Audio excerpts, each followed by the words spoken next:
Denver Broncos, they definitely didn't have this kind of season in their mind when they went out and traded the world for Russell Wilson. He came in and, there was all the off-season talk, like, that's Russell Wilson. And then he gives a career low in completion percentage, passing touchdowns, and yards per attempt. 28th in DVOA, behind the likes of Zach Wilson and Taylor Heineke. Rich, can Russ cook again? I really think he can. I think that Nathaniel Hackett, a lot of good points, had some great seasons as the quarterback OC for Aaron Rodgers-led offenses, but by all accounts, terrible head coach. I think if the Broncos can bring in a competent head coach, can bring in someone that can work with Russell Wilson, we saw down the stretch, he was a top 5 quarterback for fantasy 3 out of the top 4 weeks. He showed a nice little end to the season. He's going to have, a competent offensive line. He's got some great weapons. He's hopefully going to have a healthy running back next year.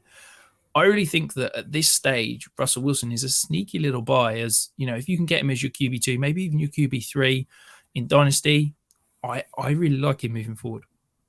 Schematically, it's probably worth touching on the fact that like Sean Payton and Jim Harbaugh are coaches who are being connected with him. Do you think there's a head coaching candidate out there who would really suit Russ more than any other? I think that, look, we're probably going to get into too much detail here, but Russell Wilson is a shorter quarterback, okay? End of. Russell Wilson has struggled because in the pocket, he can't create throwing lanes because he can't see.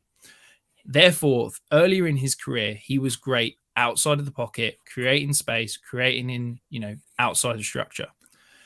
Now he's losing the athleticism. He can't create outside the structure. He can't get outside the pocket.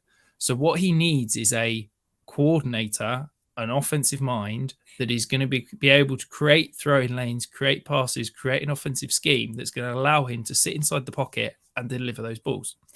What's better than potentially the greatest ever sub 6 foot quarterback that we've ever seen? Oh yeah, Drew Brees. Who was his offensive coordinator, offensive mind? Sean Payton. Maybe they can make a nice little mix. I think that there is potential that Sean Payton could turn Russell Wilson into a pocket passer that we've never seen before in the NFL. I definitely think that's the more optimistic side of things. I think if Jim Harbaugh goes there, I would definitely worry for him. I mean, last time we saw Jim Harbaugh in the NFL, he was running Alex Smith and Colin Kaepernick, and Jim Harbaugh, you see fullbacks, tight ends. I mean, he could end up signing Greg Roman as his offensive coordinator, and I don't think that would be good for Russ. But in terms of the weapons that you mentioned earlier, there is a really good wide receiver core here. You look at Cortland Sutton signed, Tim Patrick signed, KJ Hamler's still there. Jerry Jeudy, though, was the guy who there was lots of trade speculation about him, but down the stretch, he became their most trusted wide receiver.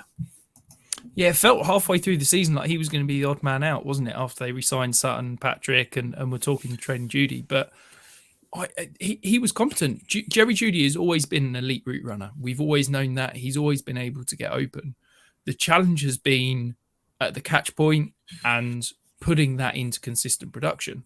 He was 11th in yards per route run last year.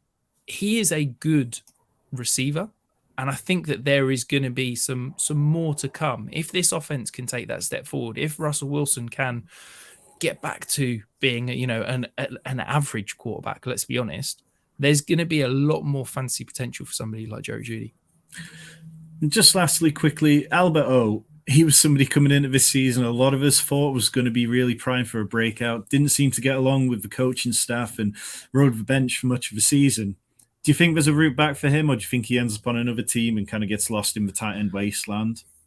No, I mean, it's painful to talk about Obo because I was one who was saying that all the underlying stats, all the advanced stats were saying that he was a better, more efficient tight end than Noah Fant. I was celebrating when Noah Fant got traded, and then Albert O's basically done nothing. I think he's been sent off.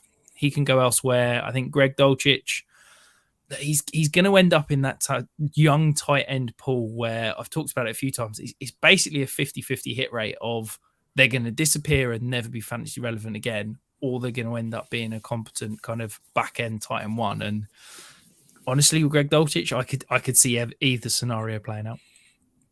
And Javonte Williams, he was somebody who had high hopes coming into the season, and part of me can't get past the idea of what this offense could have been like, even if Russ was bad. But if Javonte Williams was healthy, I feel like it could have been a lot more functional, and they could have scraped enough wins where perhaps Nathaniel Hackett had kept his job. If you've got Javonte Williams sitting on your dynasty roster, is there going to be another sell window before the season, or do you just have to kind of sit with him there now until the season starts? I think you've just got to sit and wait, because I think that he's probably going to be one of these guys that we might not see fully in camp. I think the ACL injuries is going to linger. I think it may be that he starts the season, whether he misses a couple of games, starts on pup, that kind of thing. I think it's probably going to be the midpoint of the season before you can expect his dynasty value to get back to where it was 12 months ago. I think if you've got Javonte, you probably just need to sit tight and hold him.